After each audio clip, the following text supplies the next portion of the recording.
umuri dunia wadin wa ala alihi wa Karena sahbihi akan ada ajmain. diskusi-diskusi seru Bapak selanjutnya, Ibu jangan sekalian, lupa kembali lagi like bersama dan saya tekan Neni tombol Nurhayati. subscribe.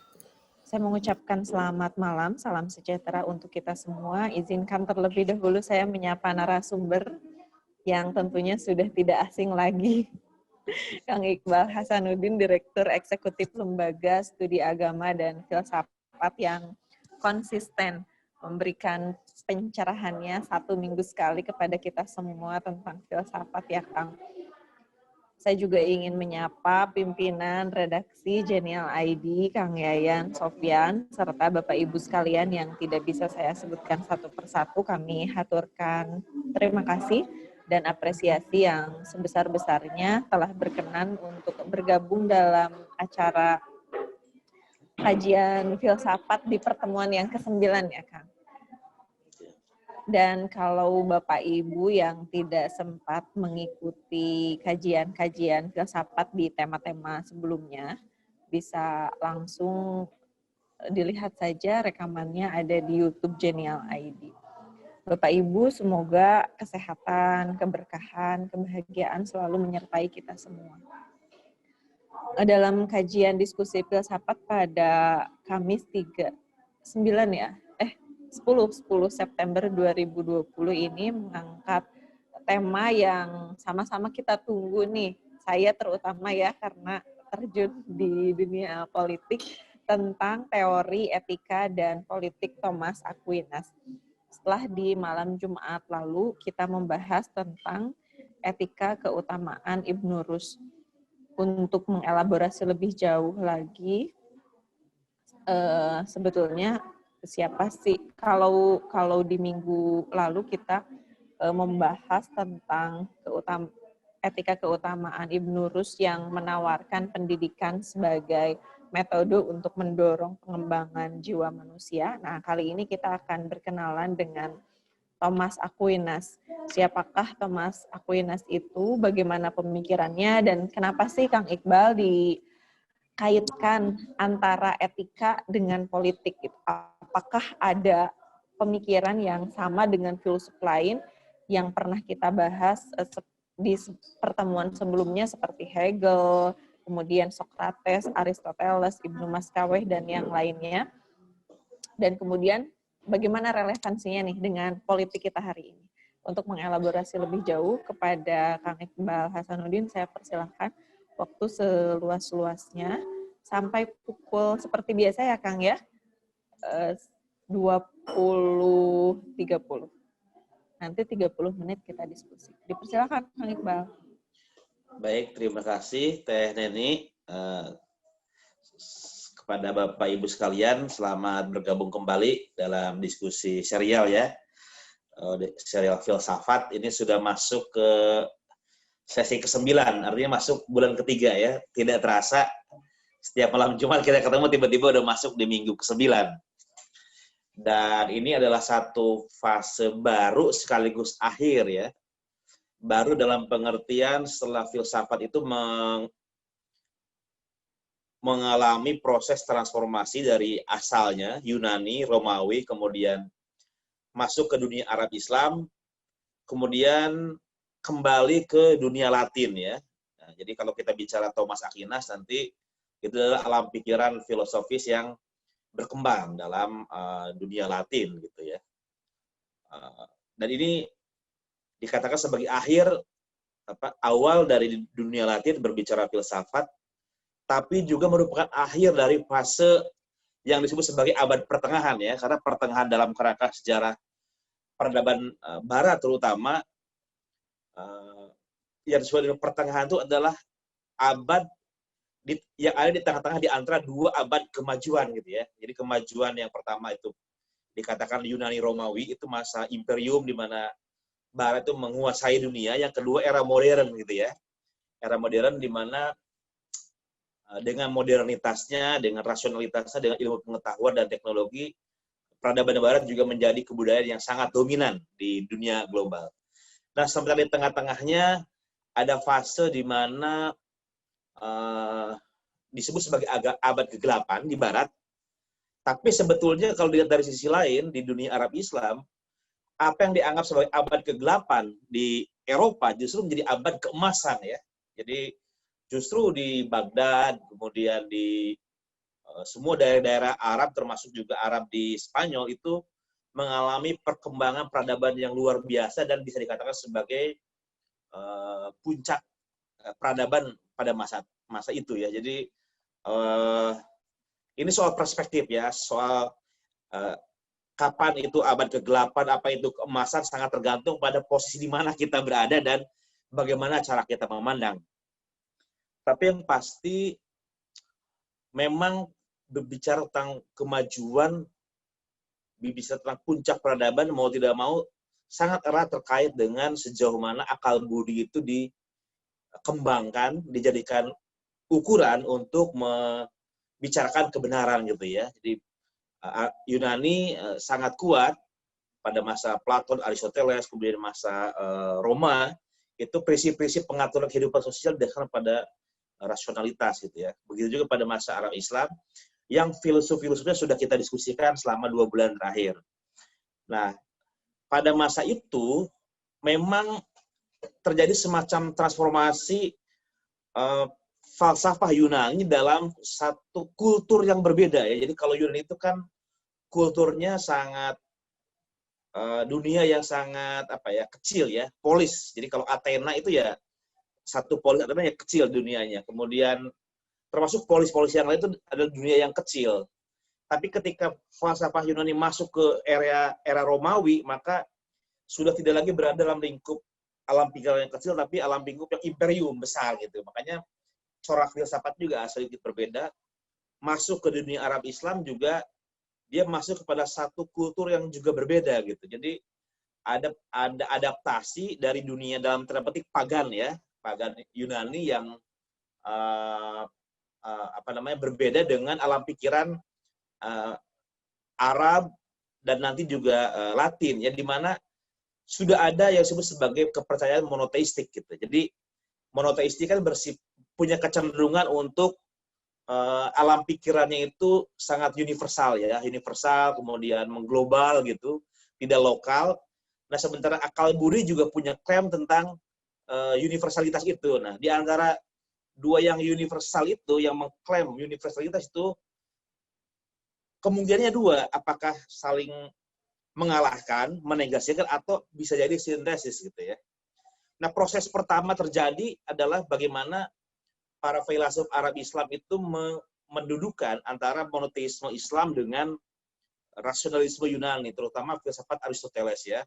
Makanya kita sudah melihat bagaimana orang seperti Ar-Razi, Al-Kindi sebelumnya, kemudian Al-Farabi, ada Ibnu Sina, ada Ibnu Rushd dan lain sebagainya. Mereka dalam posisi yang mencoba mensintesiskan rasionalisme filsafat Yunani Romawi dalam konteks dunia yang didasarkan pada agama monoteistik. Nah, di dunia Islam bagian barat, yang terutama di Spanyol itu juga, terutama Ibnu Rushd ya, itu berkembang satu dunia yang kosmopolitan sama seperti di Baghdad, yang namanya filsafat itu sebenarnya tidak mengenal agama ya. Jadi Al-Farabi itu gurunya seorang Kristiani, bahkan para filosof Arab mereka belajar bahasa Yunani, belajar filsafat terhadap rahib-rahib Kristiani ya. Jadi mereka mentransmisikan pengetahuan universal yang disebut dengan ulumul awail tanpa memandang agama gitu.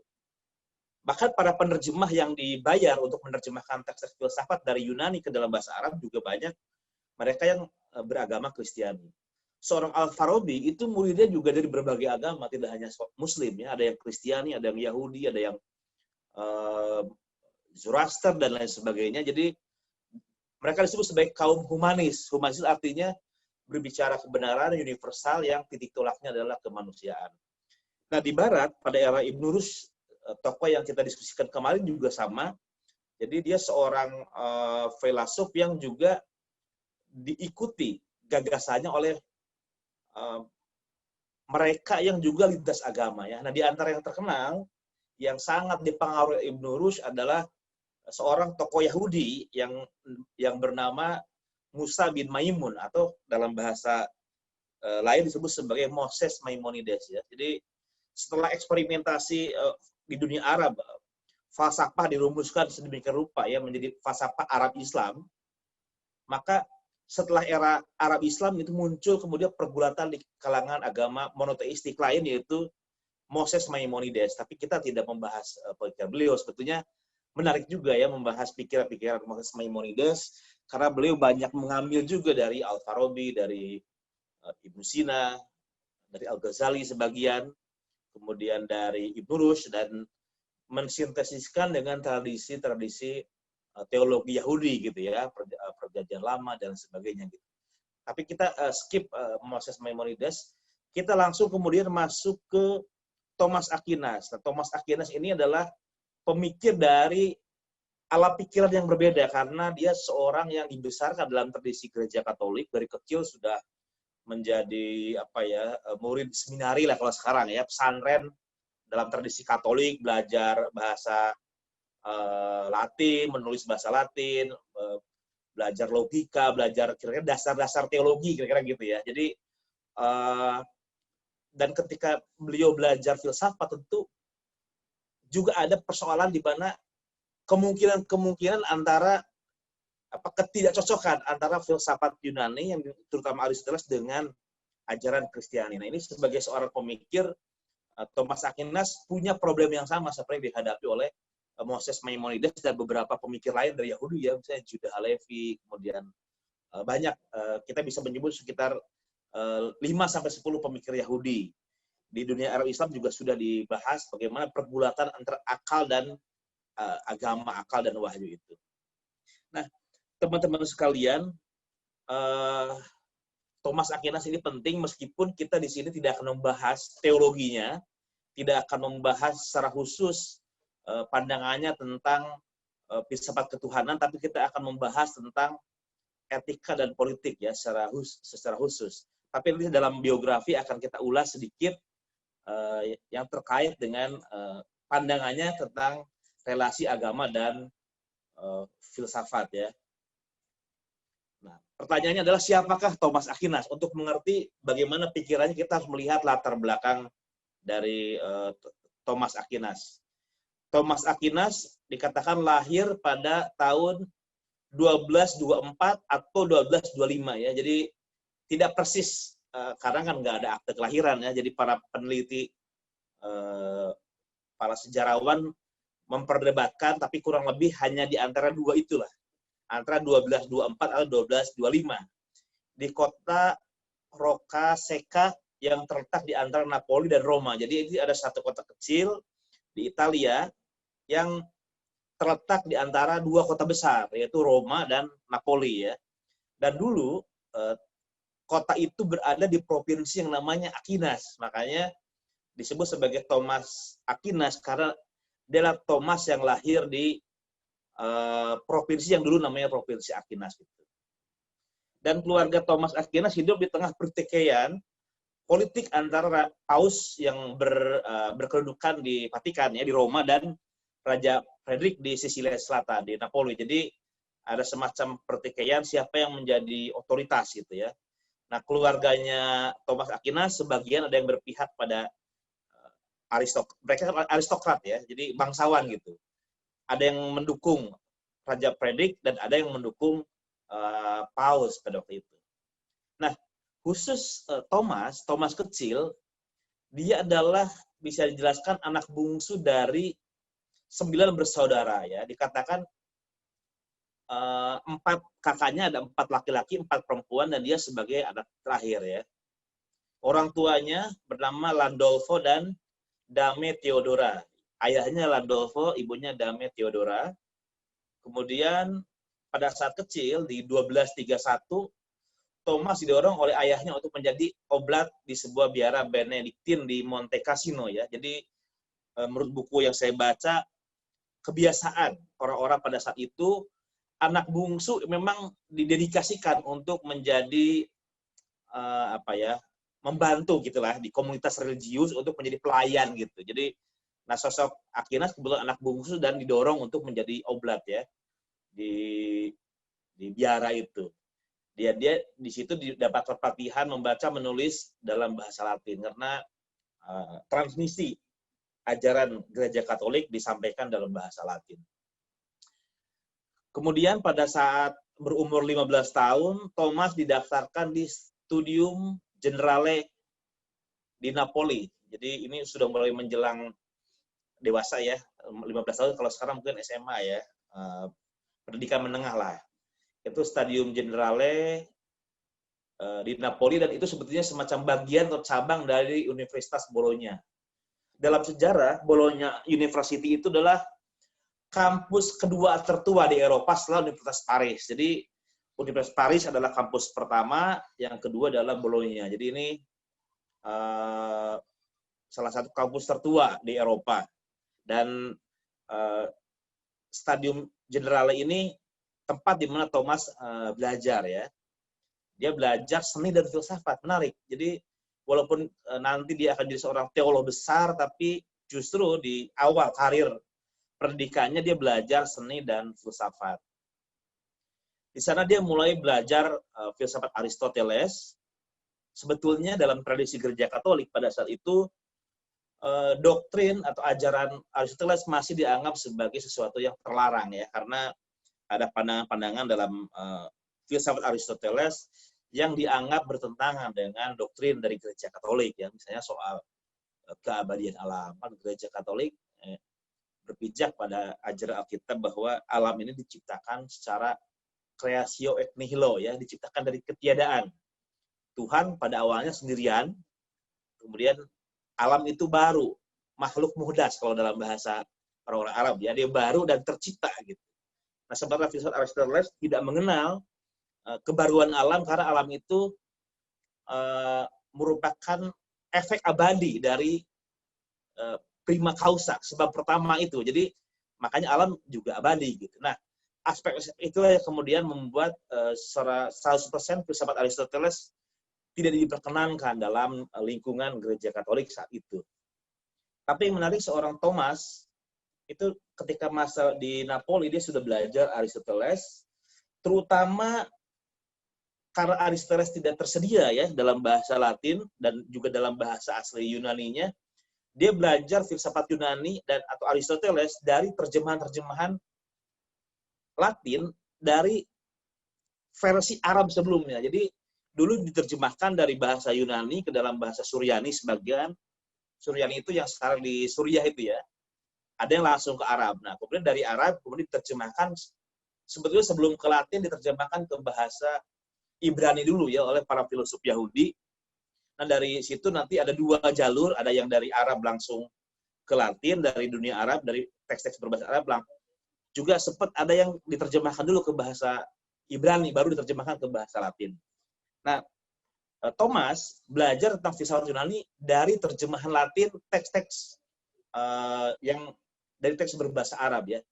Dan saat itu orang-orang Latin, orang-orang Eropa bisa membaca teks Arab itu sesuatu yang lazim ya. Jadi bukan sesuatu yang aneh gitu. Jadi sangat mungkin banyak, terutama mereka yang memang dalam tanda petik orang-orang yang tidak berafiliasi dengan komunitas religius, banyak yang mengerti bahasa Arab karena bahasa Arab itu pada saat itu bukan terutama bahasa agama, tapi bahasa ilmu pengetahuan, bahasa perdagangan, bahasa peradaban. Jadi kalau mereka ingin belajar astronomi, belajar sains, kedokteran ya, mereka harus bisa bahasa Arab gitu. Sama kalau sekarang orang kalau mau belajar ya harus belajar TOEFL ya, belajar bahasa Inggris dulu. Mereka belajar bahasa Arab untuk bisa belajar matematika, astronomi dan lain sebagainya gitu. Nah, karena itu ada yang langsung membaca teks Arabnya untuk teks-teks terjemahan Aristoteles, ada yang memang sudah dalam versi terjemahan dalam bahasa Latin ya. Artinya sudah sejak muda Thomas berkenalan dengan filsafat Aristoteles, terutama sejauh ditransmisikan lewat dunia Arab Islam, khususnya Ibn Rushd ya. Nah, di periode yang sama Thomas ini juga berkenal dengan Ordo Dominikan ya. Jadi dalam gereja Katolik itu ada disebut dengan Ordo, itu tarekat kebiaraan. Jadi Ordo ini adalah satu komunitas religius di dalam gereja Katolik. Jadi gereja Katolik ini payungnya, dalam payung gereja itu ada sub-sub yang disebut dengan ordo-ordo yang kehidupannya dilakukan dengan cara kebiaraan, ya. Ada kaul kekal, tidak kaul kemiskinan, ada kaul macam-macam yang intinya adalah tidak menikah, kemudian tidak diperkenankan memiliki properti ya seperti orang pada umumnya dan sebagainya. Artinya kesederhanaan itu menjadi ciri khas ya. Jadi harta, tahta dan seksualitas itu sesuatu yang mereka menjadi saksi bahwa ada manusia dengan kualitas spiritual yang tinggi yang tidak tergoda oleh hal-hal tadi gitu. Dan itu adalah mereka hidup dalam ordo-ordo itu. Dan ordo Dominikan adalah satu ordo yang didirikan oleh Santo Dominikus.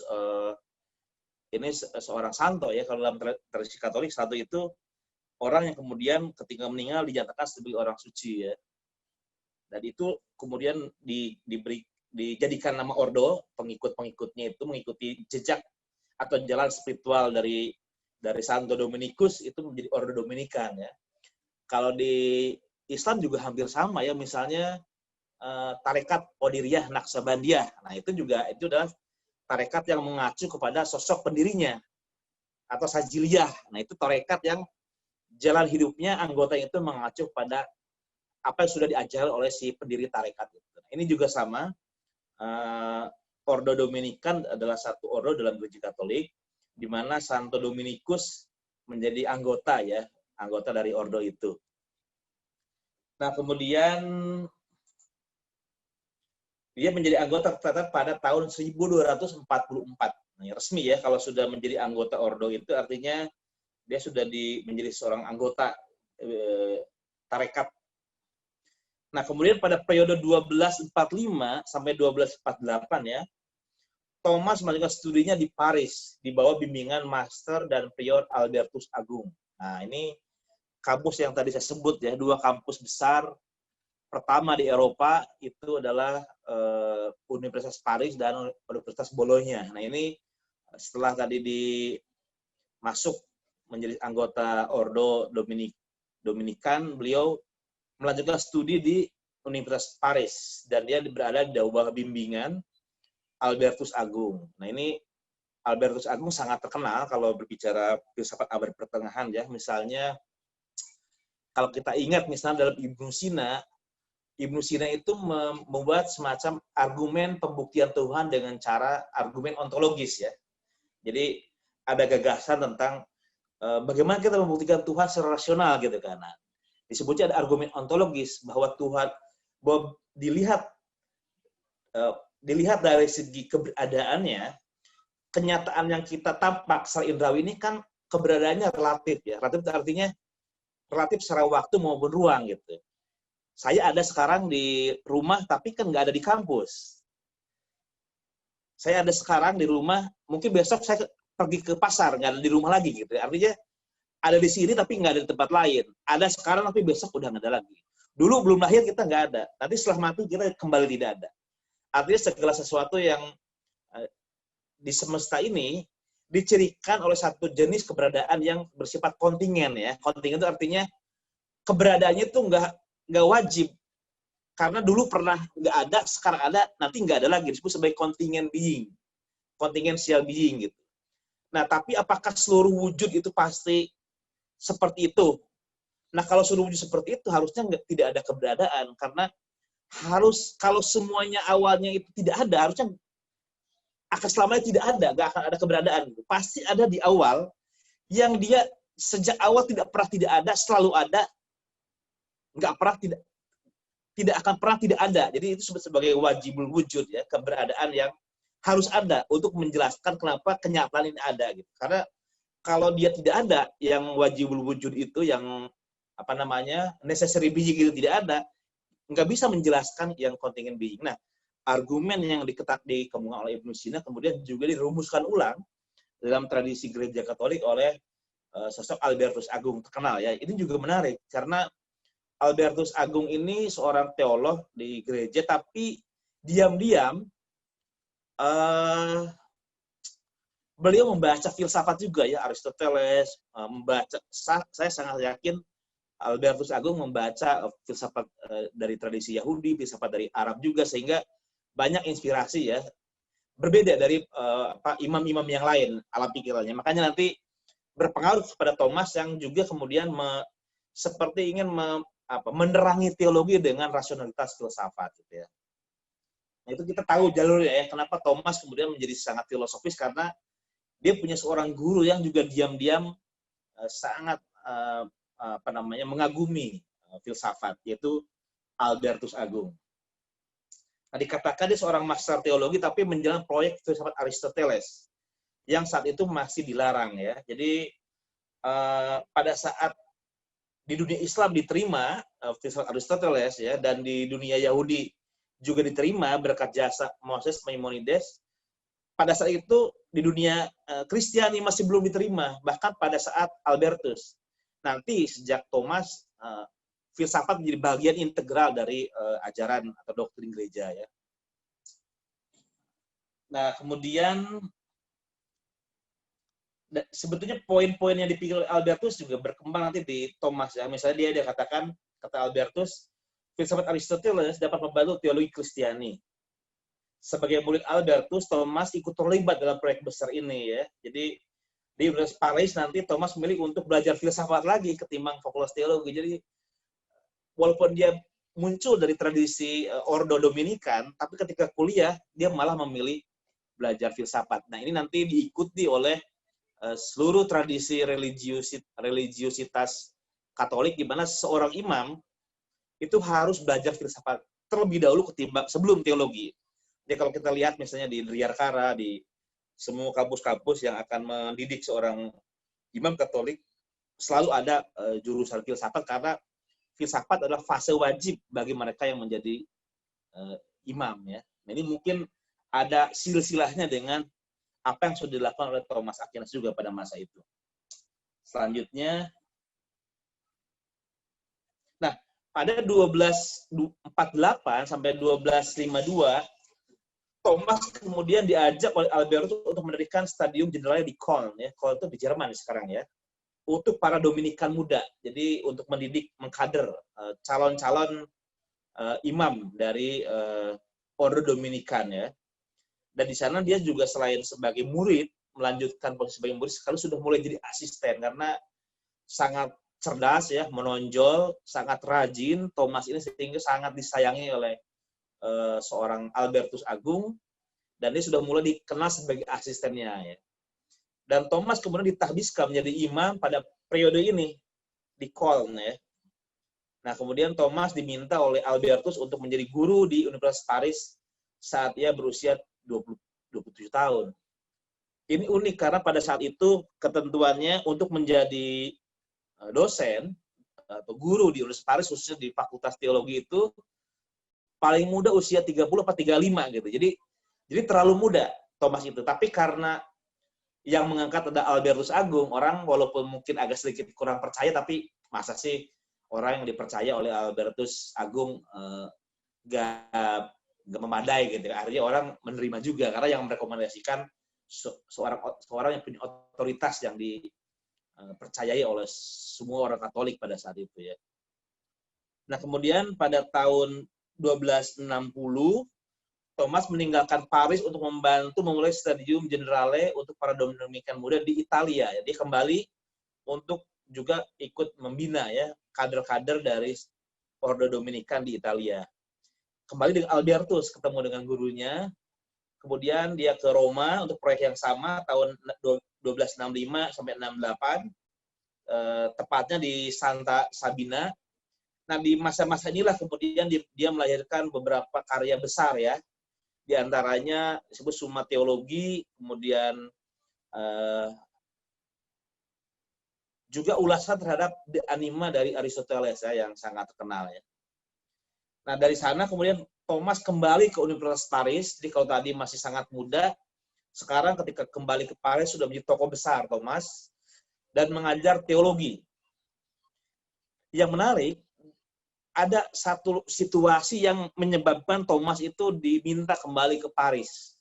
Apa yang menarik adalah di Paris itu muncul satu gerakan, terutama kalau di kampus itu di Fakultas Seni ya, bukan di teologi, dan juga di luar kampus, itu gerakan yang disebut sebagai Latin Averroism, ya. Jadi para pengikut filsafat Ibn Rushd yang di dunia Latin. Jadi sebelumnya ada murid-murid Ibn Rushd yang berbahasa Arab di dunia Arab, murid-murid Ibn Rushd di dunia Ibrani, ya, di antaranya Moses Maimonides. Nah, sekarang muncul orang-orang yang sangat mengagumi gitulah ya, dipengaruhi oleh pikiran-pikiran Ibn Rushd, tapi di dunia Latin, dan ini berkembang terutama di Italia Selatan dan juga di Paris. Dan tentu saja gereja Katolik sedikit terganggu ya dengan kemunculan tadi. Kita tidak berbicara apakah yang disebut dengan Averroism, Latin Averroism itu betul-betul mencerminkan pikiran Ibn Rushd, ya, karena misalnya ada beberapa hal yang saya lihat berbeda. Misalnya Latin Averroism itu mengatakan gagasan dua kebenaran, ada kebenaran agama, ada kebenaran rasional, filsafat. Padahal kalau kita ngacu kembali ke Ibn Rushd, misalnya di dalam Faslul Maqal, tidak ada yang namanya dua kebenaran ganda. Jadi baik itu kebenaran agama maupun kebenaran filsafat, sebetulnya itu dua dimensi dari satu kebenaran yang sama, cuman diartikulasikan dengan cara berbeda gitu. Tapi itu sesuatu yang kemudian mengganggu gereja Katolik, dan Thomas Aquinas diminta untuk merespon lah kira-kira ya sebagai seorang imam, dan dia mengajar di Fakultas Teologi sebagai otoritas, dan di situ dia melakukan dialog lah dengan berbagai aliran itu ya yang sangat dipengaruhi oleh filsafat. Dan dalam periode akhir kehidupannya Thomas dikatakan menerima sebuah visi spiritual ya, semacam pengalaman spiritual gitu. Kemudian pada 7 Maret 1274 di usia 50 tahun dia meninggal dunia di biara Cistercian di Fossa Nova, mungkin di Italia juga ya. Nah, di sepanjang hidupnya selain teologi Kristiani, Thomas banyak dipengaruhi pemikiran Aristoteles, Agustinus, Ibn Rushd, dan para filsuf Arab lainnya, Moses Maimonides yang tadi disebut, dan juga Albertus Agung. Di antara karya-karya yang sampai sekarang masih banyak didiskusikan dan dikutip adalah Summa Contra Gentiles dan Summa Theologiae. Itu biografi ya tentang Thomas Aquinas. Ini penting karena ini setting baru dari filsafat Aristoteles yang berkembang di dunia baru ya. Nah, sekarang kita masuk pada satu problem sedikit lagi sebelum masuk ke etika dan politik. Problem relasi teologi dan filsafat. Ini sesuatu problem yang dulu pernah muncul di dunia Islam, Arab Islam, diselesaikan oleh para filsuf, sempat muncul di dunia Yahudi, diselesaikan oleh para filsuf seperti Moses Maimonides. Nah, di sekarang, tugas sejarah seorang Thomas Aquinas untuk menyelesaikan problem yang sama di dunia Kristiani. Ya. Dia berbicara tentang bagaimana sih hubungan teologi dan filsafat gitu ya.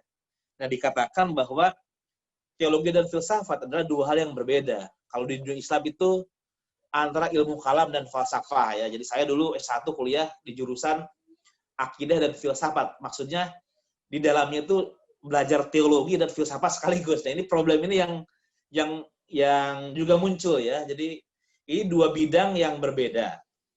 Teologi bertitik tolak pada pewahyuan ilahi, sementara filsafat adalah diskursus rasional tentang hal ihwal kenyataan atau wujud atau being dengan menggunakan logika yang sebagai instrumennya ya. Artinya filsafat rasional. Kalau teologi itu bertitik dari iman, kepercayaan pada sesuatu yang transenden, baru kemudian memberikan semacam refleksi penjelasan rasional terhadap iman. Itu kan teologi.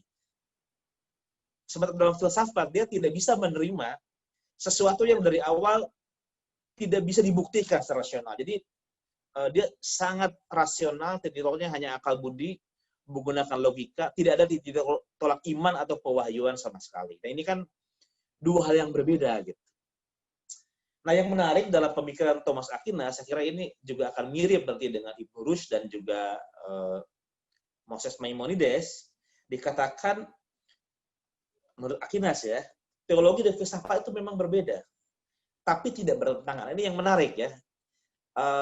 Thomas tidak mengatakan sama saja teologi dan filsafat. Dia mengakui perbedaan titik tolak, perbedaan metode, perbedaan doktrin dan sebagainya. Tapi yang berbeda kan tidak harus bertentangan gitu kan. Jadi beda tapi tidak bertentangan.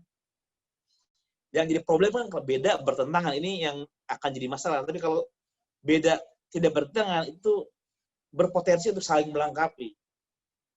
Nah, kata Aquinas, kayak Thomas Aquinas, jika teologi secara khusus membahas wujud Tuhan sebagai pokok bahasannya, maka filsafat menjadikan semesta wujud itu artinya segala yang ada ya, termasuk Tuhan sebagai sebab pertama di dalamnya sebagai pokok bahasa. Jadi kalau teologi itu hanya membahas Tuhan, memang dia akan membahas juga tentang manusia di alam sebagai efek samping dari refleksi tentang Tuhan, itu teologi kan.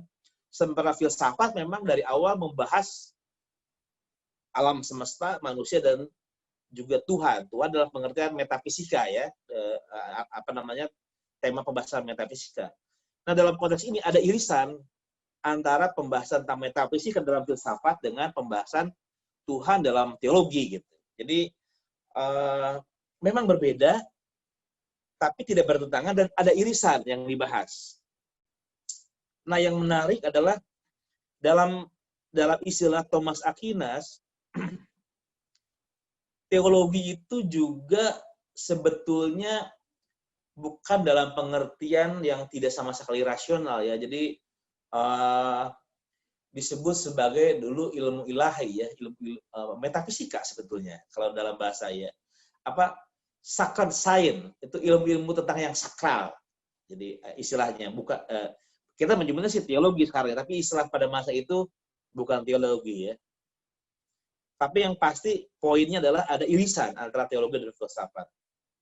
Bagi Thomas, kebenaran teologi dan kebenaran filsafat adalah satu dan sama. Nah, ini yang menarik ya. Jadi walaupun berbeda metodenya, titik tolaknya, tapi sebetulnya dia berbicara kebenaran yang sama. Ini sangat mengingatkan kita pada gagasan Ibn Rushd dalam buku Faslul Maqal ya. Jadi sangat mungkin ini ada kedekatan zaman, ada kedekatan alam pikiran. Jadi ini berbagi pandangan antara Ibn Rushd dari dunia Arab Islam, Moses Maimonides dari dunia Ibrani, dan juga Thomas ya dari dunia Latin Katolik. Memang dikatakan oleh Thomas, jika terdapat ketidaksesuaian antara proposisi teologi dan filsafat, itu disebabkan karena terdapat kekeliruan dalam cara manusia berfilsafat. Ini yang membedakan Thomas dari Ibn Rushd. Kalau Ibn Rushd mengatakan, jika ada, jadi pada dasarnya kalau kata Ibn Rushd, filsafat dengan syariat itu tidak mungkin bertentangan. Karena filsafat itu saudara kandung, saudara sesusuan. Jadi dia berasal dari sumber yang sama gitu. Kalau ada seperti pertentangan antara doktrin filsafat dengan ungkapan harfiah dari syariat, maka ungkapan syariat yang harus ditakwil, direinterpretasi, digunakan hermeneutika gitu, agar bisa maknanya sesuai dengan penjelasan filosofis. Kalau Ibn Rushd kan begitu ya. Jadi kitab suci yang ditakwil agar dia bisa sesuai dengan pendekatan yang rasional. Nah, kalau Thomas, kalau ada pertentangan di antara filsafat dengan teologi, dengan iman, maka filsafat bisa keliru gitu. Karena bagi Thomas, akal budi memang bisa keliru, sementara iman adalah sebuah jalan yang pasti ya. Nah, ini perbedaannya di situ. Tapi perlu dicatat, walaupun demikian, bagi Thomas, refleksi teologi juga pada dasarnya menggunakan akal budi, selain iman sebagai rahmat ilahi. Kalau iman sendiri kan anugerah ya. Pewahyuan itu anugerah diberikan.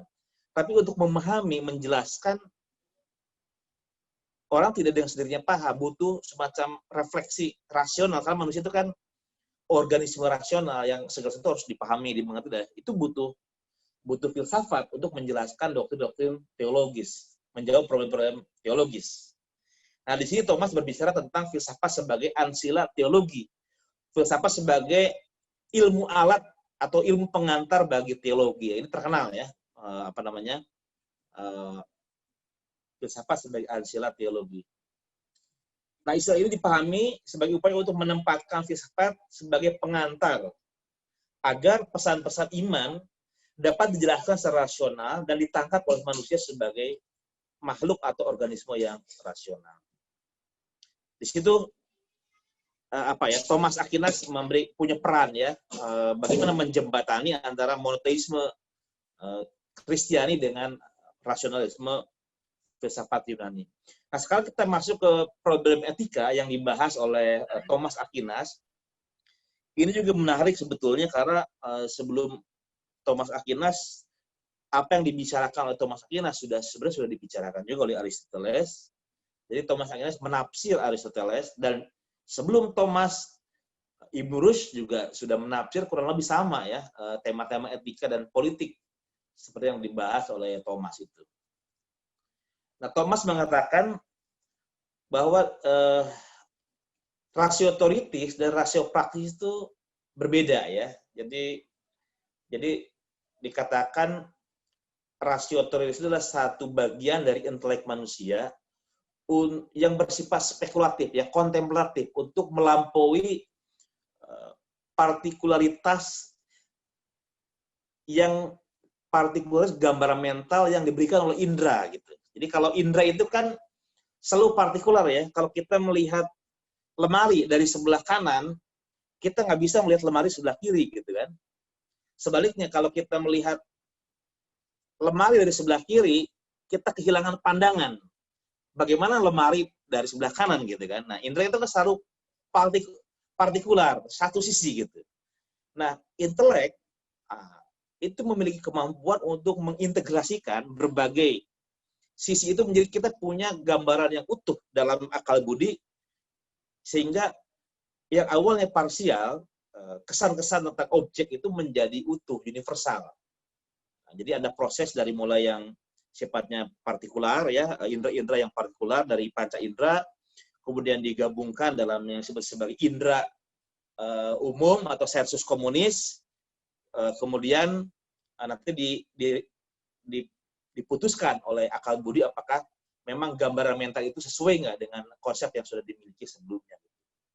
Nah, itu rasio teoritis ya, jadi kemampuan untuk mengabstraksi kenyataan menjadi sebuah ide-ide gambaran mental, itu rasio teoritis. Dan itu nanti yang menjadi sumber kemunculan misalnya filsafat dalam arti metafisika gitu kan, kemudian fisika, matematika, bahkan yang sekarang berkembang sains itu adalah pengembangan dari apa disebut sebagai diskursus yang berkembang dari ilmu-ilmu teoritis yang dayanya dalam diri manusia disebut sebagai rasio teoritis. Nah, di samping rasio teoritis, kata Thomas, itu ada rasio praktis ya. Rasio praktis tidak berbicara tentang abstraksi kenyataan, tapi rasio praktis itu berbicara tentang bagaimana dia bisa menuntun tindakan, kehendak, agar tindakan dan kehendak itu dijalankan sedemikian rupa sesuai dengan prinsip-prinsip dari rasio ya, rasio praktis. Rasio praktis itu kan nanti dasarnya adalah lakukan yang baik, tinggalkan yang jahat atau yang buruk gitu. Nah itu ada dalam diri kita, ada kemampuan untuk bisa membimbing agar tindakan kita selalu didasarkan pada prinsip-prinsip kebaikan. Nah, Bapak Ibu sekalian, kan kalau kita melihat dalam struktur kepribadian manusia seperti yang sudah kita bahas sejak Platon sampai sekarang, itu kan ada insting ya, insting dalam pengertian dorongan untuk karena organisme untuk makan, minum, menikmati sesuatu yang bisa dimakan, diminum, atau hubungan seksual gitu. Kemudian ada emotif ya, ada kemarahan, ada kesenangan dan sebagainya, dan ada akal budi ya, rasional gitu ya. Ada kehendak. Nah, bagian jiwa yang paling bawah dikatakan menghendaki yang enak-enak gitu kan. Sementara bagian jiwa yang di tengah, yang keberanian itu menghendaki dikenal, punya reputasi gitu kan, mendatangkan kemuliaan, memenangkan kompetisi, gagah gitu kan. Nah, itu ada kehendak. Sementara akal budi itu menghendaki kebenaran gitu. Nah, karena manusia itu punya pilihan, karena punya akal budi, dia dalam struktur jiwanya itu ada insting untuk merasakan kenikmatan, bisa marah, bisa senang, dan ada akal budi untuk memilih maka manusia sebetulnya dalam posisi yang bisa memilih berbagai tindakan yang tindakan itu bisa baik, bisa buruk gitu.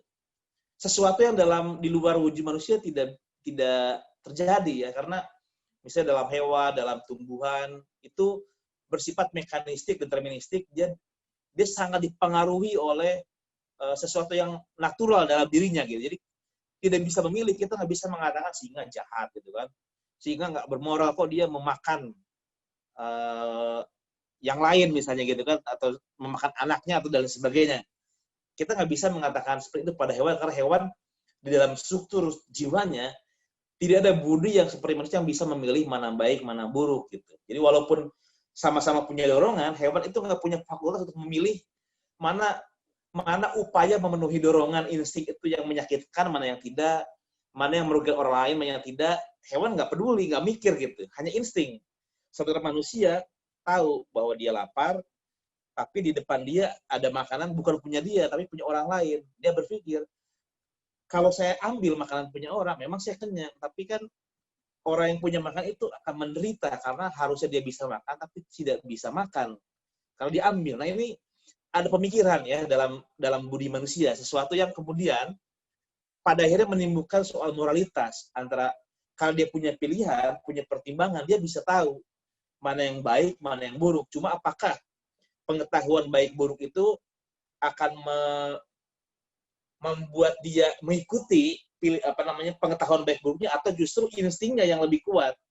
Misalnya dia tahu bahwa makanan di depan itu bukan punya dia, punya orang, tapi karena laparnya itu dia udah nggak peduli, udahlah yang penting makan dulu lah, nanti berantem deh, atau dia nangis deh. Nah, itu sudah tidak dipedulikan ya rasio praktisnya gitu. Kalau instingnya yang untuk memenuhi kebutuhannya sebagai organisasi itu mendominasi, mengalahkan pertimbangan rasionalnya gitu. Nah, etika bagi Thomas sama seperti Aristoteles, seperti Platon, seperti Ibnu Rushd ya, Ibnu Sina dan sebagainya, dia berada di wilayah rasio praktis, bukan di teoritis. Etika bukan berbicara tentang abstraksi kenyataan dalam sebuah gambaran mental yang utuh, rasional, tapi tentang bagaimana menjalani hidup yang baik, laku hidup yang baik, agar tindakan-tindakan manusia itu sampai pada keutamaan. Ini mengapa etika masuk dalam pokok bahasa rasio praktis. Nah, terkait dengan itu, Thomas menghubungkan etika dengan persoalan kebaikan bersama atau kebaikan umum ya, disebut sebagai bonum commune. Dalam bahasa Arab, ini ada istilah yang juga sama, itu al-maslahah al-amah, kemaslahatan bersama. Jadi gagasan-gagasan tentang maqasidul khamsah gitu kan, dan lain sebagainya, itu kurang lebih dia muncul dari ala pikir yang sama, bahwa etika yang nanti dibahas oleh Thomas itu adalah satu persoalan yang terkait dengan kebaikan bersama atau bonum commune. Gagasan kebaikan umum atau kebaikan bersama itu juga berhubungan dengan teori Thomas tentang hukum kodrat. Nanti dibahas ya, teori hukum kodrat itu khas dari Thomas, meskipun sebelum Thomas orang seperti Ibnu Rushd, kemudian Imam Ash-Shatibi juga sudah berbicara tentang hukum kodrat. Nah, makanya ulasan kita tentang etika akan membahas 3 persoalan itu ya. Nah, ini rasio praktis tadi sudah dijelaskan ya, 2 dimensi dari jiwa yang sama. Jadi sebetulnya antara rasio praktis dan rasio teoris itu bukan 2 yang berbeda bagi Thomas dan bagi semua filosof sebetulnya. Dia adalah seperti 2 sisi dari satu koin yang sama, satu uang koin yang sama gitu. Jadi bukan 2 hal yang berbeda, tapi cuma 2 dimensi. Yang satu teoris, satu praktis, tapi di daya yang sama. Ini sudah dijelaskan, teoria spekulativo ya.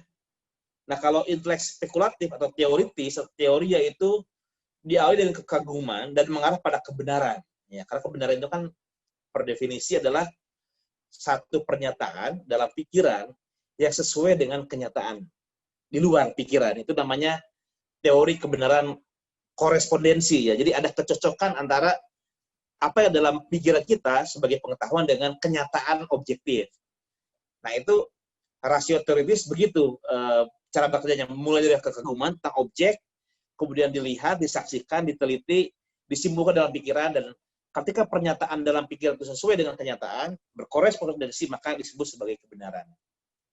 Itu intelek spekulatif. Tapi rasio praktis itu bukan berawal dari keingintahuan, tapi berawal dari kehendak atau keinginan terhadap satu objek, dan kemudian ingin diwujudkan dalam bentuk tindakan. Jadi tindakan itu kan pasti sarana manusia untuk memperoleh sebuah objek. Objeknya bisa objek material, bisa non material gitu.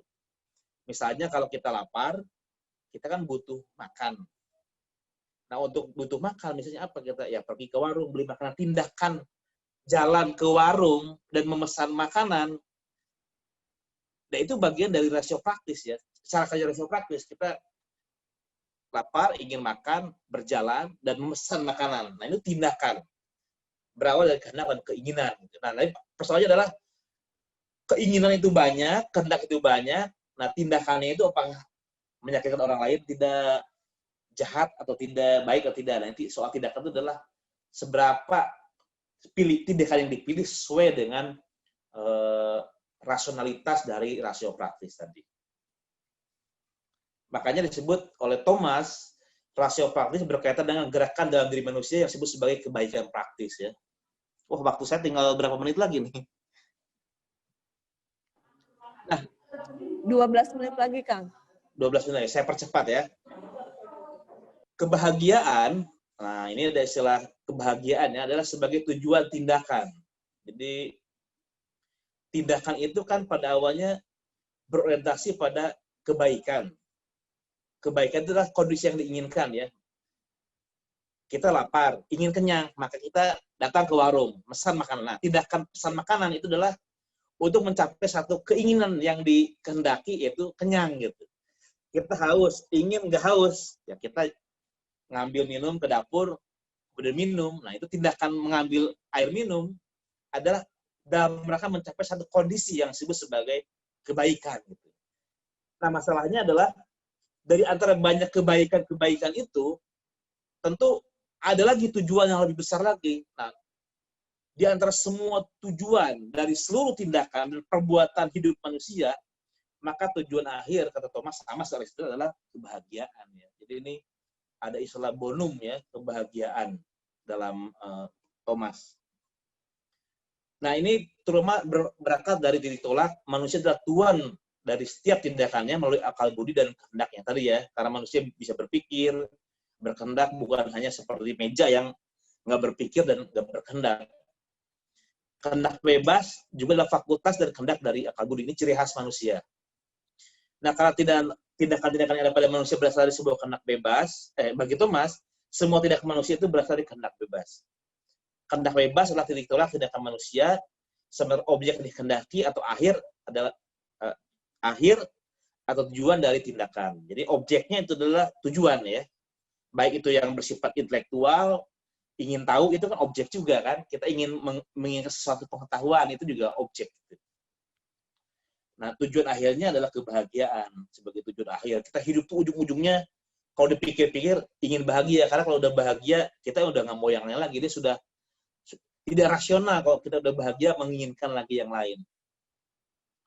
Nah, dalam konteks itulah kemudian Thomas berbicara bukan hanya kebaikan individual ya, tadi kenyang, kecukupan sandang, pangan, papan, punya pendidikan yang bagus, tapi etika dalam pengertian Thomas adalah juga berkaitan dengan sebuah bonum comune, kebaikan bersama, al-maslahah, al-amah gitu.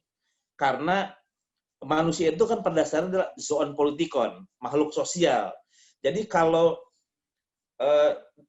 ada salah satu bagian dari masyarakat itu yang sakit, yang miskin, yang sedih, yang tidak baik, maka akan mempengaruhi keseluruhan masyarakatnya di korup gitu ya.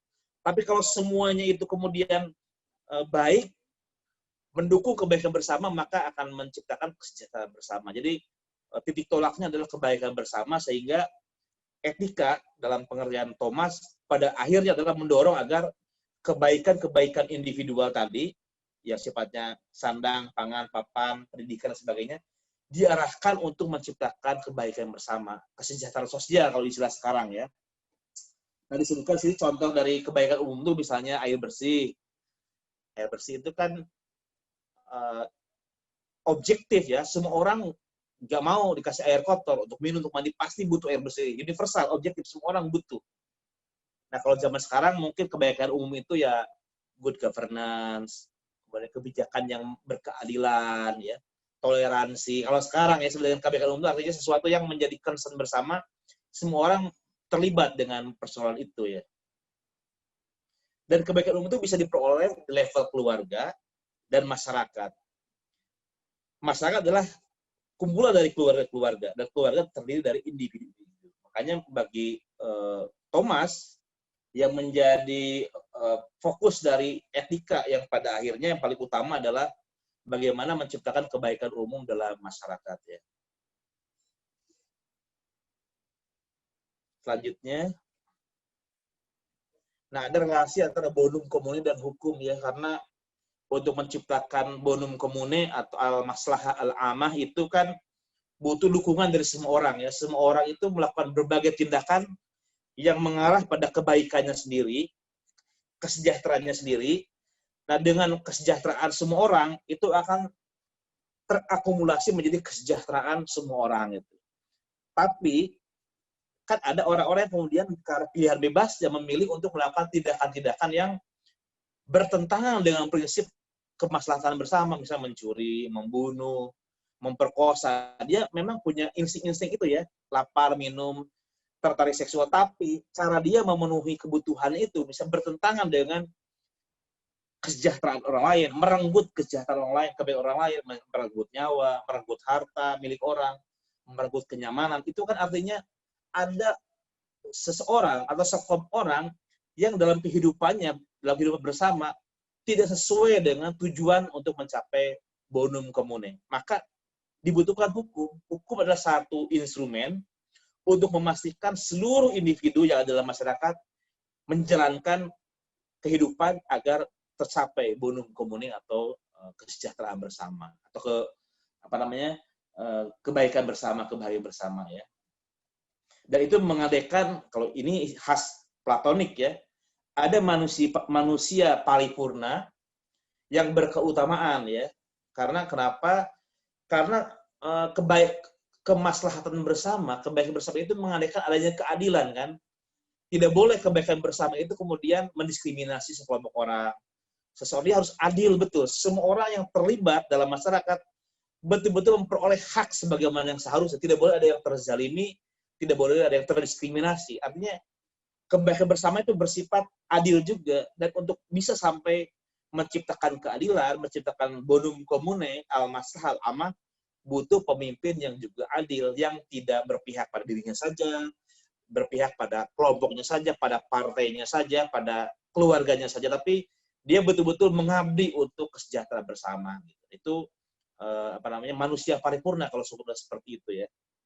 Dan hukum adalah instrumen, termasuk legislator ya, tidak boleh membuat hukum yang hanya menguntungkan sekelompok orang, entah itu kelompok agama, kelompok ekonomi, kelompok etnis, jenis kelamin, tapi harus hukum yang mendorong kesejahteraan bersama. Selanjutnya, ini ide hukum kodrat ya. Thomas itu membagi hukum ke dalam beberapa jenis. Ada hukum abadi, lex eterna, hukum kodrat, lex naturalis, ada hukum positif, ius positivum, atau ada istilahnya lex humana ya, dan hukum ilahi, legem divinam. Nah, kita akan bicara tentang hukum kodrat. Kodrat itu adalah satu hukum moral yang ada dalam diri manusia yang pada prinsipnya adalah tadi dorongannya lakukan yang baik, tinggalkan yang buruk. Nah, kalau manusia melakukan berbagai tindakan sesuai dengan prinsip tadi, maka tindakannya sudah sesuai dengan hukum kodrat. Artinya sesuai dengan kodratnya sebagai manusia, karena sebagai manusia sudah menjadi kodratnya untuk melakukan perbuatan yang baik. Karena manusia itu ya berbuat baik, karena dia membedakan dari binatang kan. Kalau binatang nggak peduli baik buruk gitu. Kalau manusia tahu mana baik dan buruk, dan tahu bahwa kita harus berbuat baik dan wajib meninggalkan yang buruk. Nah, ini hukum kodrat ya. Jadi saya agak sedikit terburu-buru nih, kalau tinggal 2 menit lagi mungkin ya. Nah, hukum kodrat adalah kebaikan 3 umum. menit lagi ya, Kang. Dan dorongan akal budi praktis untuk selalu berbuat baik dan menolak kejahatan. Yang dikatakannya. Hukum kodrat bersifat abadi, tidak berubah mengikuti perubahan waktu dan tempat ya. Jadi setiap zaman itu ya kita memang menafsirkan hukum kodrat ya, tapi hukum kodrat sendiri itu adalah dasar moralitas yang bersifat umum. Jangan membunuh misalnya gitu kan. Itu hukum umum ya. Selanjutnya politik. Nah, karena 2 menit lagi saya langsung ke politik ya. Bagi Thomas, politik adalah pengetahuan praktis, sama kayak etika ya, bukan pengetahuan teoritis. Makanya politik berkaitan dengan tindakan dan upaya untuk mengatur masyarakat, polis atau negara. Karenanya politik juga disebut sebagai ilmu tata kota. Thomas menyebut politik sebagai zon politikon, organisme sosial. Masyarakat dan negara adalah manifestasi tindakan-tindakan manusia untuk memenuhi kebutuhan-kebutuhan material dan intelektual mereka. Sementara itu, tindakan-tindakan tersebut adalah manifestasi keberadaan manusia sebagai organisme rasional. Karenanya, Thomas juga menambahkan politik dalam pokok bahasa ilmu moral atau ilmu etika. Nah, lagi-lagi ada hubungannya dengan soal bonum commune ya. Tadi dikatakan sebagai makhluk sosial, semua tindakan manusia, semua kehidupan manusia diarahkan pada kebaikan. Dan dalam konteks bermasyarakat, kebaikan individual harus diarahkan untuk kebaikan bersama. Itu adalah bonum commune. Tidak boleh kehidupan sosial hanya dijalankan untuk bonum privatum, hanya untuk kebaikan individual. Karena kalau orientasi kebaikan individual, misalnya pemimpin saja, keluarga tertentu saja, kelompok saja, maka ada orang lain yang dizalimi, yang diperlakukan secara diskriminatif, yang diperlakukan secara tidak adil. Makanya politik adalah satu seni, satu keterampilan untuk memastikan agar masyarakat itu dijalankan untuk mencapai kemaslahatan bersama, bukan keuntungan pribadi, keuntungan keluarga, atau keuntungan sekelompok orang. Nah, ini bonum commune sebagai tujuan politik ya, tadi dijelaskan intinya sudah. Keadilan tadi juga sudah ada hubungannya. Nah, ini sudah teh barangkali poinnya seperti itu ya. Nanti bisa dilanjutkan dengan tanya jawab. Nanti kita dengar dulu dari Pak Petrus tanggapan-tanggapannya. Terima kasih banyak Teh Neni. Oke, terima kasih Kang Iqbal yang sudah menyampaikan tentang etika dan politik Thomas Aquinas ya. Tadi sudah disampaikan oleh Kang Iqbal bahwa dalam pemikiran Thomas Aquinas ini antara teologi dan filsafat ini berbeda, tapi tidak bertentangan, dan ini justru malah saling melengkapi gitu ya.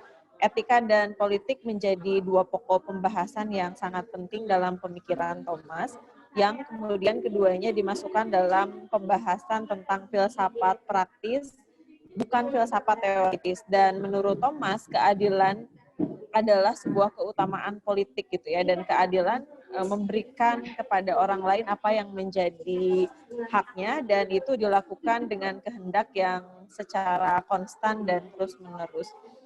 Baik Bapak Ibu hadirin sekalian, selanjutnya saya membuka sesi diskusi dan tanya jawab. Barangkali di antara Bapak Ibu ada yang mau menanggapi tentang pemikiran Thomas ini. Yang pertama saya undang Pak Petrus ya, untuk menyampaikan tanggapannya, atau memang ada yang mau disanggah dari apa yang Kang Iqbal sampaikan, atau malah mau bertanya. Dipersilahkan Pak Petrus. Baik, terima kasih Mbak Neni, terima kasih Genial and all ya, semuanya. Kang Iqbal ini teman saya sangat kagum ya. Penjelasannya sangat jernih ya, selalu menarik ya. Hal-hal yang sulit dibuat jadi sangat mudah ya. Ini filsuf yang sesungguhnya. Jadi sebagai seorang Katolik saya belajar banyak. Saya belajar teologi Katolik. Saya tinggal di seminari cukup lama ya, calon imam. Tapi terus terang dari diskusi hari ini saya belajar sangat banyak. Kalau diberi kesempatan sedikit, mungkin saya ingin sedikit menambahkan tentang konteks ya, konteks pemikiran Thomas Aquinas dalam kerangka besar konteks abad pertengahan ya. Jadi di sini dari pemaparan Kang Iqbal kita melihat bahwa kontribusi dari filsuf Muslim itu sangat besar ya dalam perkembangan filsafat Barat. Jadi filsafat Yunani yang pada awalnya itu ditolak oleh Kekaisaran Romawi, dirawat, kemudian dibesarkan dan dikembangkan.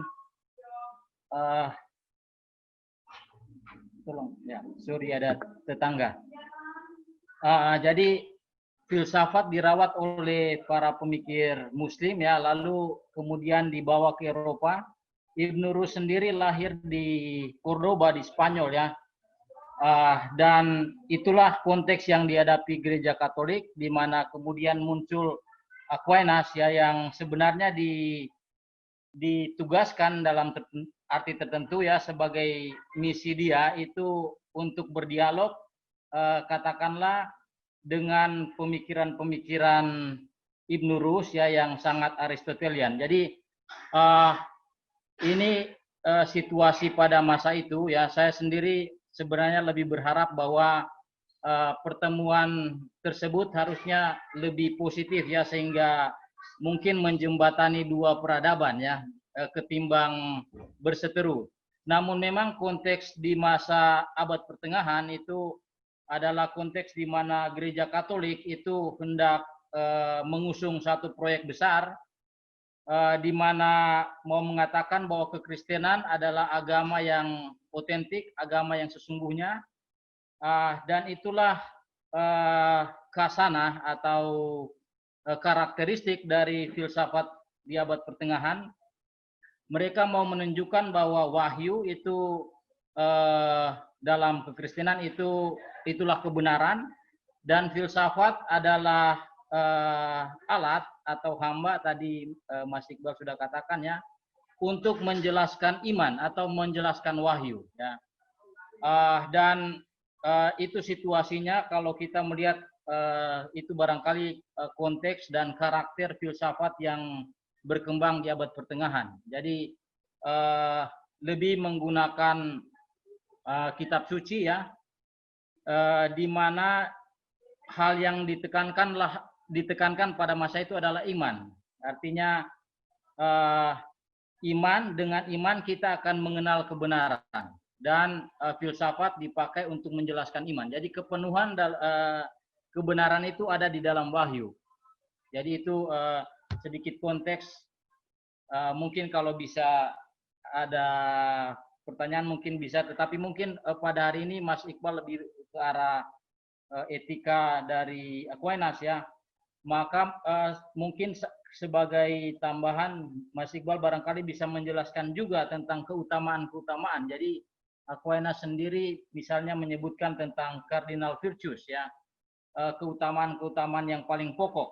Barangkali itu yang bisa Mas Iqbal tambahkan lagi, mungkin karena waktu belum sempat disampaikan. Begitu Mbak Neni, mudah-mudahan bisa menangkap sedikit komentar dari saya. Oke, siap Pak Petrus. Terima kasih. Kang Iqbal mau menanggapi langsung? Yang lain dulu teh, silakan. Oke. Baik, Bapak Ibu, saya persilahkan kepada Bapak Ibu yang hendak bertanya kepada Kang Iqbal atau menanggapi. Nanti Kang Iqbal menanggapinya secara keseluruhan ya Kang ya. Dipersilahkan Bapak Ibu. Siapa?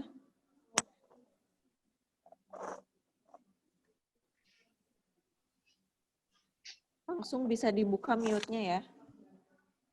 Atau sambil nunggu bisa direspon dulu Kang. Oke, terima kasih Pak Petrus ya. Ini harusnya beliau jadi narasumber ya tentang Thomas Aquinas ini, karena bukan saja membaca buku-buku Thomas Aquinas, Pak Petrus ini juga mahir dalam bahasa Latin ya, karena pernah menjadi guru bahasa Latin. Artinya bahkan beliau bisa membaca buku-buku Thomas Aquinas dalam bahasa aslinya gitu. Jadi saking beliau sebetulnya sangat otoritatif ya membicarakan Thomas Aquinas. Tapi kurang lebih dari pernyataan yang disampaikan tadi, memang saya kira betul konteksnya ya. Memang Thomas ini lebih sebagai seorang teolog yang merepresentasikan gereja Katolik yang kemudian membuka diri terhadap filsafat Aristoteles, kira-kira begitu ya. Jadi pada dasarnya beliau ini teolog yang membuka diri pada rasionalisme filosofis Aristoteles dan memperkaya teologi dengan pendekatan filosofis, kira gitu. Hal yang sama juga terjadi dengan sosok yang tadi saya sebut, Moses Maimonides ya. Moses Maimonides ini seorang rabai Yahudi. Rabai itu adalah ya imam dalam tradisi gereja Katolik ya, imam di kalangan Yahudi. Dia pembaca Torah, kemudian semua kitab-kitab Yahudi, dan memberikan juga ulasan-ulasan tentang kitab-kitab dari agama Yahudi. Tapi seperti Thomas dan juga nanti Ibnu Rushd, Moses Maimonides juga membicarakan tentang problem-problem yang terkait dengan hubungan antara akal dan wahyu, filsafat dan agama dalam konteks dunia Ibrani ya. Nah, Ibnu Rushd juga sama. Yang menarik adalah ketiga-tiganya kalau berbicara etika ya mereka sangat Aristotelian ya. Tadi Pak Petrus mengatakan soal keutamaan yang paling dasar ya, cardinal virtues itu sangat Aristotelian karena berangkat dari analisis tentang struktur jiwa manusia. Thomas mengomentari De Anima Aristoteles. Kemudian Maimonides juga sama, Ibnu Rushd juga sama, jadi bertitik tolak dari pemahaman tentang teori jiwa yang kurang lebih sama. Mereka semua membaca Nicomachean Ethics kayak Aristoteles, jadi juga referensinya juga sama ya. Makanya kalau ketika berbicara tentang keutamaan, mereka berbicara tentang apa yang memang harus ada dalam jiwa manusia agar manusia itu dikatakan sempurna sebagai manusia ya. Karena kalau itu tidak ada, maka sebagai manusia dia akan menjadi manusia yang korup, yang buruk gitu. Jadi keutamaan adalah satu unsur-unsur. Kalau itu ada, maka sesuatu itu sempurna. Saya sering berikan contoh sepeda ya. Sepeda yang berkeutamaan itu kalau remnya bagus, joknya bagus, nggak goyang, setirnya juga bagus itu. Tapi kalau misalnya bannya kempes, rantainya suka copot-copot, remnya juga blong, jauh dari keutamaan karena tidak berfungsi secara optimal gitu. Jauh dari kesempurnaan. Nah, manusia dalam kajian etika dikatakan berkeutamaan, dikatakan sempurna kalau sudah mencapai keutamaan-keutamaan yang paling dasar. Yang pertama misalnya adalah keugaharian. Keugaharian itu, secara umum ada dua tadi ya, dua bagian jiwa. Yang pertama teoritis dan praktis gitu kan. Nah, yang dalam konteks praktis itu manusia mampu mengendalikan nafsu-nafsu rendahnya dan dia bisa berada di tengah-tengah di antara dua ekstrim. Ekstrim yang pertama misalnya terkait dengan nafsu-nafsu tadi ya, karena organisme maklum dia butuh makanan, minuman dan punya ketertarikan secara seksual gitu. Cuma apakah dia ketika dia memenuhinya itu sedang-sedang saja atau ekstrim? Kalau misalnya ekstrim dia tidak mau makan, tidak mau minum, ya dia akan lenyap sebagai organisme. Tapi kalau berlebih-lebihan, saya berulang kali kasih contoh ini, terobsesi dengan kuliner, dengan makan apa aja disikat gitu, ya lama-lama juga akan binasa juga ya. Muncul kolesterol, muncul asam urat, muncul hipertensi dan lain sebagainya gara-gara makanan yang tidak terkendali. Nah, kemampuan untuk mengendalikan nafsu-nafsu rendah menjadi moderat moderasi ya dalam hal itu adalah salah satu keutamaan dalam jiwa manusia juga. Kemudian yang kedua adalah terkait dengan unsur emotif. Unsur emotif itu soal keinginan untuk dikenal, keinginan untuk memenangkan pertarungan. Kalau orang yang tidak punya dorongan sama sekali untuk berprestasi, dorongan untuk dikenal, ini takut, ini malu, ya dia nggak berkembang juga sebagai manusia, ya tidak berkeutamaan. Tapi kalau berlebihan, ekstrim, nekat gitu ya, apa aja dihajar, ya mati juga lama-lama. Dia akan mengalami menjadi ketiadaan juga, rusak juga ya. Yang pas tengah-tengah gitu. Kapan dia berani, kapan dia marah, kapan dia tidak harus marah, kapan dia mendengarkan, dia kalau istilah Aristoteles itu dia marah di saat yang tepat, di tempat yang tepat, untuk alasan yang tepat, dengan cara yang tepat, itu keberanian gitu.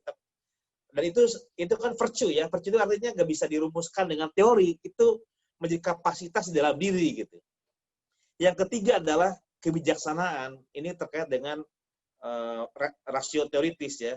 Manusia itu bisa mengetahui ahwal kenyataan, kalau sudah punya kapasitas, ya sudah kebijaksanaan, dia bisa mengerti hal-hal abstrak dari kenyataan. Nah, kalau semua itu kemudian bisa terpenuhi, maka akan muncul disebut sebagai keadilan di dalam diri manusia. Paling enggak, itu 4 yang dasar ya. Sisanya adalah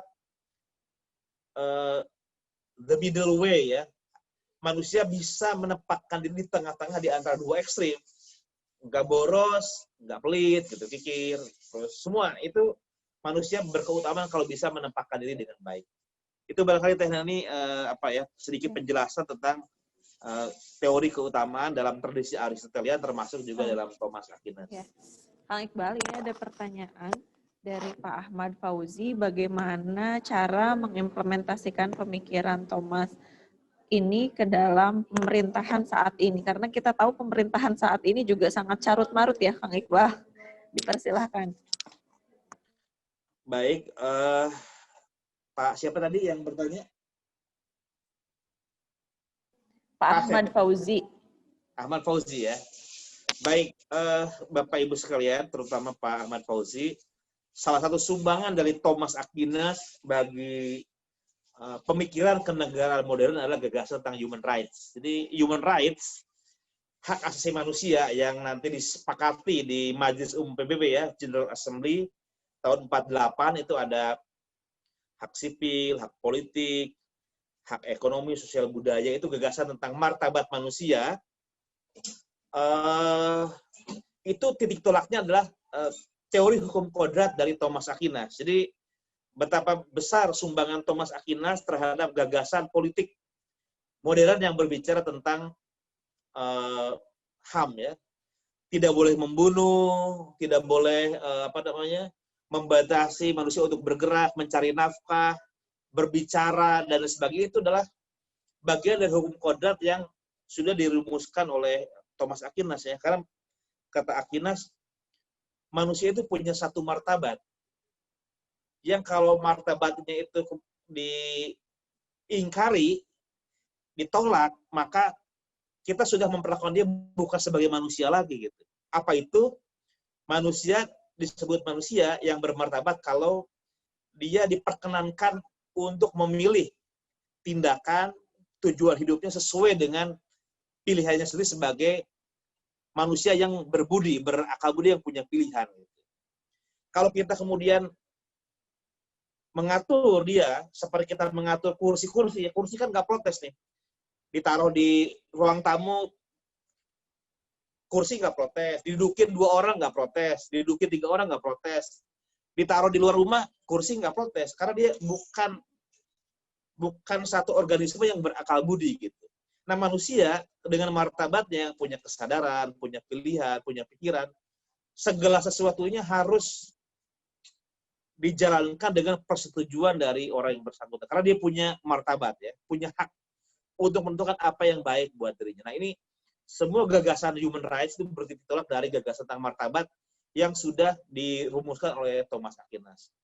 Negara harus dibatasi, tidak boleh sewenang-wenang, tidak boleh otoriter. Jadi walaupun negara itu absah karena dilahirkan dari sebuah kontrak sosial ya di antara semua elemen masyarakat, tapi tetap kekuasaan negara sehebat apapun tidak boleh menjadi absolut dan melanggar batas-batas hak-hak dasar manusia. Apa itu? Hak untuk berpikir, beragama, hak untuk bergerak, menentukan yang baik dan sebagainya. Ini warisan dari Thomas ya, dan sampai sekarang gagasan tentang hukum kodrat, prinsip-prinsip universal yang berada di balik kebijakan, berada bahkan di balik hukum untuk menilai apakah hukum itu baik atau tidak, itu sampai sekarang masih dikembangkan ya. Jadi ada perdebatan antara apakah hukum itu pasti baik, gitu kan? Nah, ada yang mengatakan ya tergantung. Kalau hukum itu dibuat, dijalankan untuk prinsip kesejahteraan bersama yang sesuai dengan hukum kodrat, maka hukum itu baik. Tapi kalau hukum dibuat untuk melanggar kemaslahatan bersama, maka hukum itu buruk.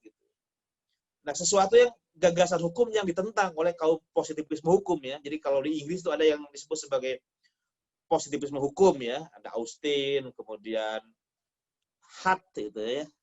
HLA Hart itu mereka positivisme hukum yang berbicara kalau hukum, apa itu hukum? Hukum adalah aturan, gitu kan. Di balik hukum ya tidak ada apa-apa. Tidak absah sebagai ketentuan. Nah, gagasan Thomas Aquinas tentang hukum kodrat, tentang bonum commune itu muncul kembali dalam filsafat hukum modern dalam bentuk ya natural law itu ya. Jadi mereka mengatakan hukum itu bukan hanya aturan, bukan hanya undang-undang dalam konstitusi, bukan hanya dalam ayat-ayat, tapi hukum juga adalah prinsip.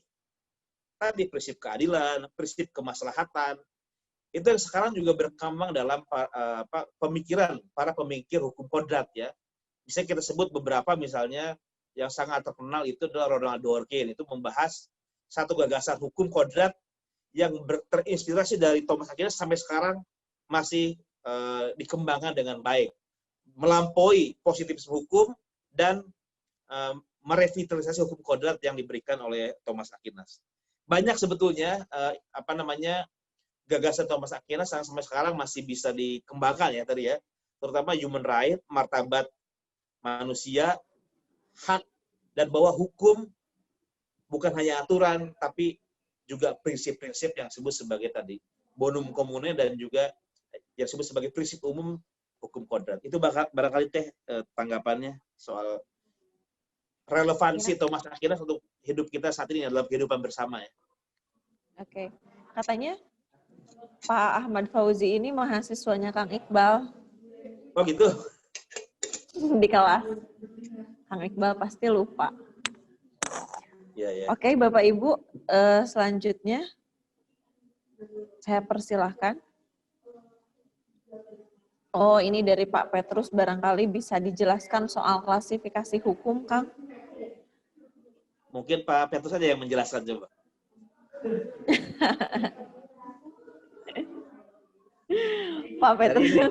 Pak Petrus boleh nanti menyampaikan lagi pendapatnya, dipersilahkan. Gimana nih klasifikasi hukum menurut Pak Petrus? Ya, betul. Saya sebenarnya kurang siap juga ya, tapi Mas Iqbal, apakah ada bagian tentang itu, tentang pembagian hukum menurut Aquinas? Ada. Oh ya, baik. Berarti Kang Iqbal aja. Nanti saya nambahkan aja. No, it's okay. Kang Iqbal tolong. Ya, saya kurang siap. Oke, baik. Terima kasih ya atas permintaannya. Jadi Thomas Aquinas itu membagi hukum ke dalam beberapa jenis ya. Yang pertama disebut sebagai hukum abadi atau lex aeterna. Baru hukum kodrat, lex naturalis, hukum positif, atau disebut juga ius positivum, yang juga disebut sebagai lex humana, ya hukum manusia, dan hukum ilahi, legem divinam. Nah, ini 4 jenis hukum menurut Thomas Aquinas. Bagaimana penjelasannya seperti ini ya? Memang tidak ada di slide, tapi saya jelaskan sedikit.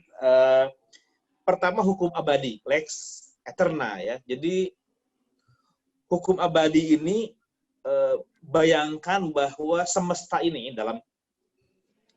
dalam alam pikiran gereja Katolik tentu saja ya, alam semesta ini kan berjalan, eksis sebagai manifestasi dari penyelenggaraan ilahi kira-kira ya. Jadi Tuhan itu bukan hanya ilahun, bukan hanya Tuhan yang dari segi substansinya yang esa, tapi juga Tuhan itu punya fungsi sebagai robun yang merawat semesta kira-kira ya. Dan bagaimana cara merawatnya?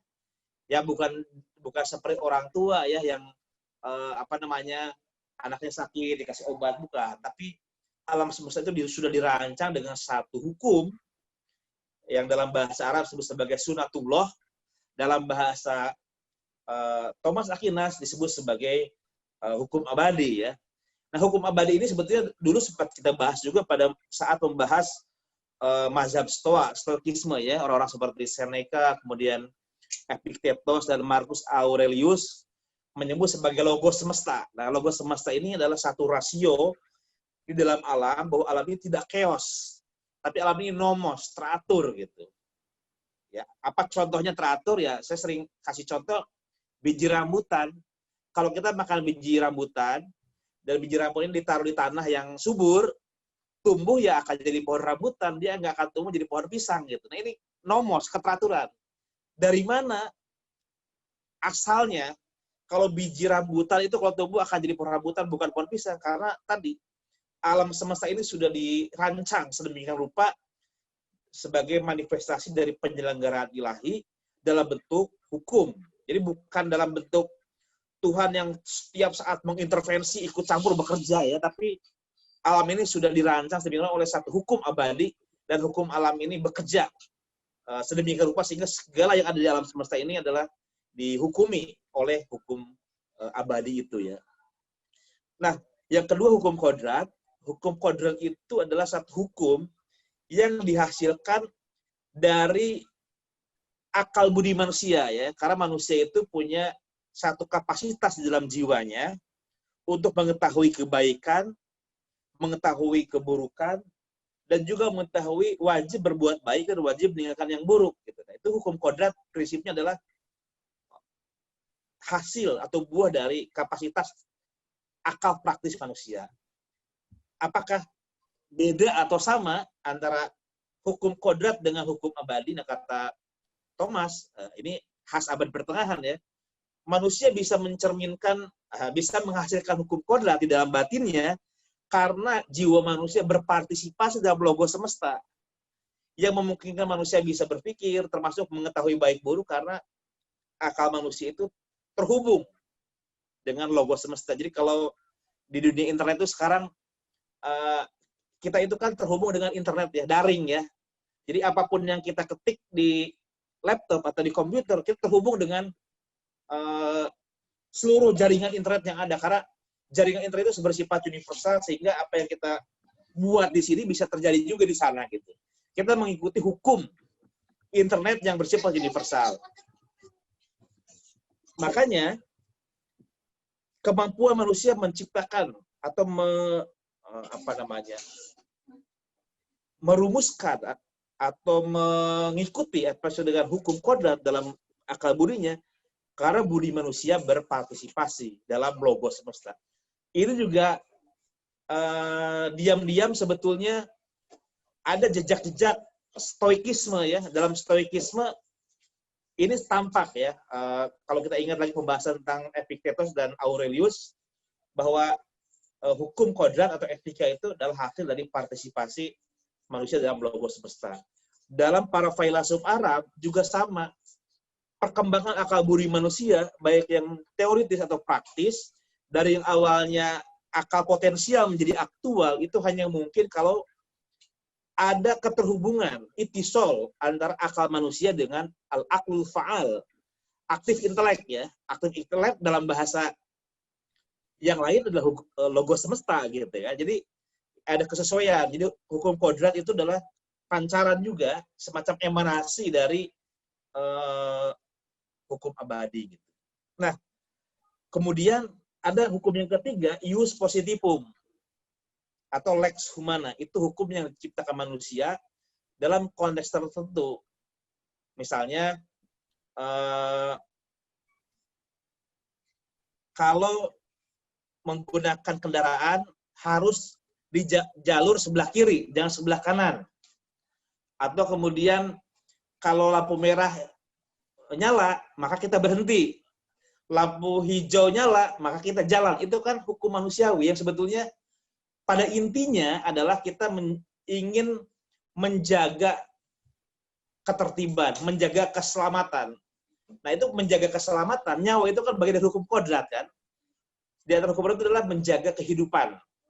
Tapi bagaimana kehidupan itu dilaksanakan dalam bentuk hukum manusia tadi, dengan hukum, ya kalau kendaraan semua di kiri gitu kan, lampu merah, lampu ini begini. Karena kalau itu tidak dijalankan hukum lex humana, bisa kacau, terjadi tabrakan tiap hari gitu kan. Tidak boleh mencuri, tidak boleh korupsi, itu lex humana yang secara substansial sebetulnya dia menerjemahkan dari hukum kodrat. Apakah hukum manusia bisa bertentangan? Bisa, kalau dirumuskan tidak demi kodrat manusia itu sendiri, misalnya menguntungkan kelompok orang, hukum yang dirancang agar orang bisa korupsi misalnya gitu kan, atau menjadi rezim totaliter, itu legal secara hukum, tapi tidak bersifat moral gitu ya, karena tidak sesuai dengan hukum kodrat. Jadi hukum manusia atau hukum positif itu bisa bersifat legal saja, tapi bisa legal sekaligus bersifat etis kalau dia sesuai dengan hukum kodrat. Kalau bertentangan dia legal tapi tidak etis karena tidak sesuai dengan hukum kodrat. Yang terakhir adalah hukum ilahi. Ini adalah satu hukum yang diwahyukan ya, yang diwahyukan kepada orang-orang tertentu ya, dalam gereja Katolik ya Yesus yang turun ke dunia, inkarnasi Tuhan yang ke dunia menjadi Yesus, yang sabdanya itu kemudian menjadi hukum juga ya, hukum kasih sayang, memaafkan, melindungi yang lemah, itu dalam tradisi gereja Katolik. Dalam tradisi lain juga sama. Kalau kita lihat kitab-kitab suci ya, Al-Quran, atau mungkin Weda, atau mungkin Tripitaka, itu semua mengandung satu hukum-hukum dalam titik hukum ilahi yang kira-kira pada intinya mengatur spirit atau rohani manusia untuk misalnya berpihak pada kedamaian pikiran, peace of mind, kemudian ulas asih dan lain sebagainya. Itu barangkali Pak Petrus ya, 4 jenis hukum menurut Thomas beserta penjelasan. Mudah-mudahan tidak mengecewakan. Oke, baik Kang Iqbal. Ini ada yang menanggapi lagi.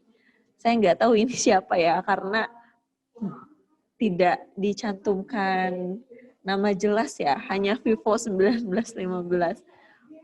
Hukum abadi berarti bolehkah saya menyebut COVID ini terjadi adalah bagian dari hukum abadi? Karena saya merefleksikan akibat COVID ini juga banyak yang terjadi pembaharuan alam, pembaharuan akal pikiran manusia. Bisakah demikian, Pak? Baik, terima kasih atas komentar. Saya kira iya ya. Apa yang terjadi di alam ini ya, termasuk COVID itu bagian dari dampak dari hukum sebab akibat dalam alam ya. Jadi kalau kemunculan COVID itu kan sesuatu yang muncul karena sebab gitu kan. Tidak mungkin muncul tanpa sebab tertentu kan. Nah, kemunculan akibat dari satu sebab tentu mengikuti hukum yang disebut sebagai hukum logos semesta tadi, hukum sebab akibat yang niscaya ya. Jadi memang tindakan manusia itu dia selalu berada dalam irisan antara hukum semesta, logos semesta tadi, hukum sunatullah, kemudian hukum kodrat yang dihasilkan oleh akal budi, hukum positif yang dihasilkan oleh manusia secara politis, dan juga hukum agama ya, hukum ilahi tadi.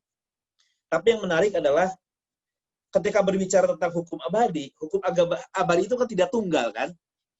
Di antara sekian hukum abadi kita bisa memilih sebagai manusia yang rasional, kita akan memilih yang mana gitu kan. Betul.